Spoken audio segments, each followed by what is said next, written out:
today we will talk about the vascular plants, right? Basically, these vascular plants are known as tracheophytes, right? Basically, these tracheophytes have vascular tissues known as xylem and phloem, right? Basically, these tracheophytes have the tracheates, which are known as xylem, right? And these are present in the plant. They are present in the plant. If we talk about the xylem, so xylem is there to basically conduct the minerals and nutrients from the aerial parts of, like from soil to the aerial parts, right? Xylem is there to conduct minerals and nutrients, basically minerals and water from soil to aerial parts, right? Basically the xylem gives the mechanical support. It gives the mechanical support due to the presence of lignified walls, due to the presence of lignified basically lignified walls, because they contain the cells known as sclerenchyma. Basically, the sclerenchyma contain the lignin. These contain the lignin. So that's why they give the mechanical support to the presence of the lignified walls, right? If we now talk about the phloem, basically these conduct the food and nutrients from the from the parts of the plant, from different organs of the plant, and from the leaves, and transport to different organs, right?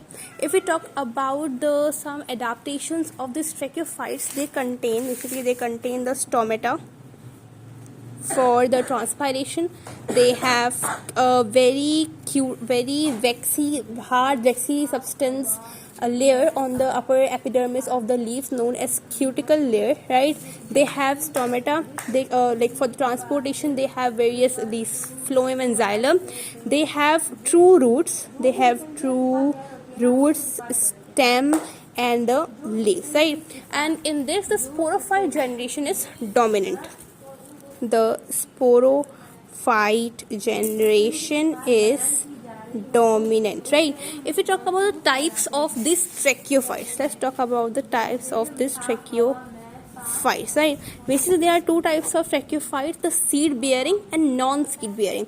Seed bearing vascular plants, right? And second, we have seedless vascular plant.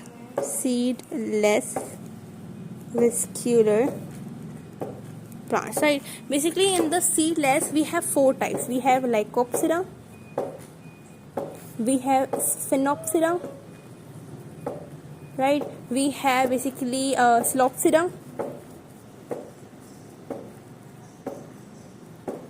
and last is Pteropsida, right? Basically, these three are known as allies, and this Pteropsida is known as ferns, right? Basically, if we talk about the Lycopsida and the Sphenopsida, in the Lycopsida and the Sphenopsida, there are microphyllous leaves.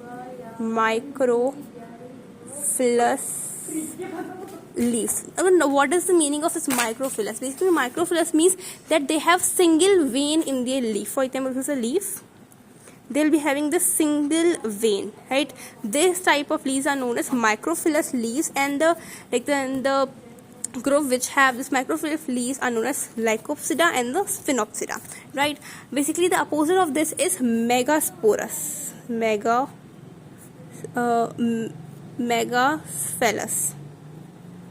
megaphylous leaves. Basically, they contain the many veins. If we talk about the example, there is Pteropsida. Clepsydra is the example of this, right?